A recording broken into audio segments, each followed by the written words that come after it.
Bonjour, bonjour. Nous allons faire de la tarte tatin.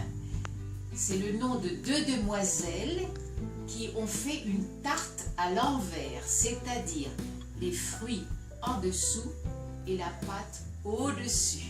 La tarte aux pommes tatin. Alors, bien sûr, si c'est une tarte aux pommes, il faut des pommes. Donc, j'ai pris des pommes Canada ou Boscop, c'est les meilleures. Voilà, vous avez vu là les pommes? Et je les ai bien sûr épluchées, coupées en quartiers. Et alors, deuxième étape, je vais badigeonner, je vais beurrer abondamment un plat. Alors là, vous voyez, j'ai pris le gros morceau de beurre pour mettre du beurre partout, pour qu'il y ait beaucoup de beurre. Parce que dans la vie, ce qui est bon, c'est le beurre et le sucre. C'est très bon, vous pouvez me croire, parce que il y a longtemps que je mange du beurre et du sucre et je me porte très bien. Voilà, attendez. Beaucoup de beurre et beaucoup de sucre. C'est le secret du bonheur.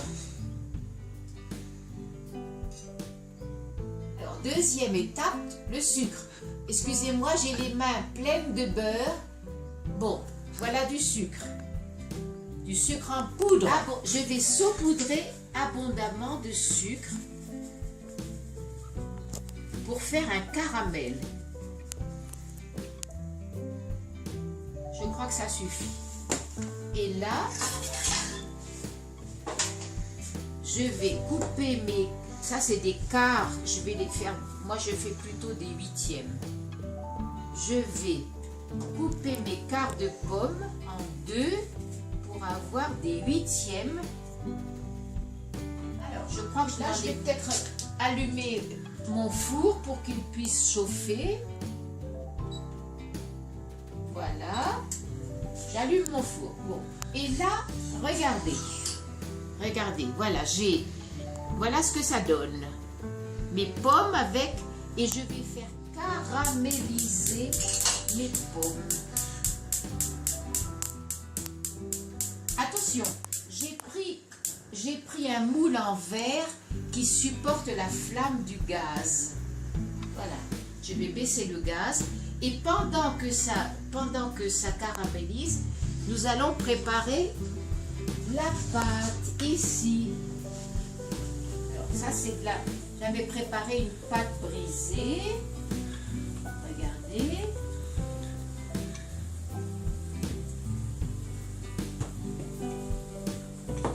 Un petit nuage de farine. Un tout petit nuage bien sympa. Tout petit. Oh, ça va, viens voir, regarde, viens montrer le beurre. Ça commence à caraméliser. Je reviens à ma petite pâte chérie. Mais non, je ne t'ai pas oublié. Oh, tu es jalouse des pommes. Il faut surveiller le caramel comme le lait sur le feu. Regardez, ça commence à brunir, le caramel commence à se faire, il faut faire très attention que ça ne brûle pas.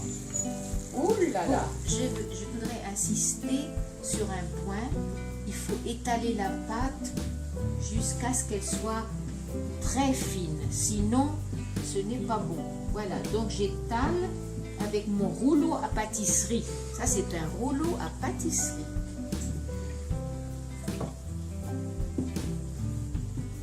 Donc je l'étale, il y aura trop de pâte, mais ça fait rien. Je dois vérifier que ma pâte est bien fine partout. Voilà. Bon. En fait, ce sont des gants de toilette. Normalement, c'est pour se laver. Mais je m'en sers pour la cuisine. Moi, je trouve que c'est pratique. Ah, ça commence à prendre tournure. c'est long à faire. Il faut beaucoup de patience quand on fait de la cuisine. Voilà. Oh, aïe, aïe. Ça devient très dangereux. Ça, c'est comme les batailles de Napoléon. Napoléon, parfois, tout d'un coup, à Waterloo, quand c'était la dernière bataille, il l'a perdu. Il a cru qu'il allait gagner, puis hop, c'était Blücher qui est arrivé au lieu de Grouchy. Un Prussien, je crois, Blücher. On n'aime pas les Prussiens en France. Ah, attention. Et alors, ça a été la catastrophe. On attendait Grouchy, et c'est Blücher qui est arrivé, et la victoire s'est transformée en défaite. Mais nous allons faire en sorte que la victoire reste la victoire. Je surveille mes pommes du coin de l'œil. Et maintenant, regardez, j'enroule la pâte autour du rouleau à pâtisserie, comme ça. C'est délicat.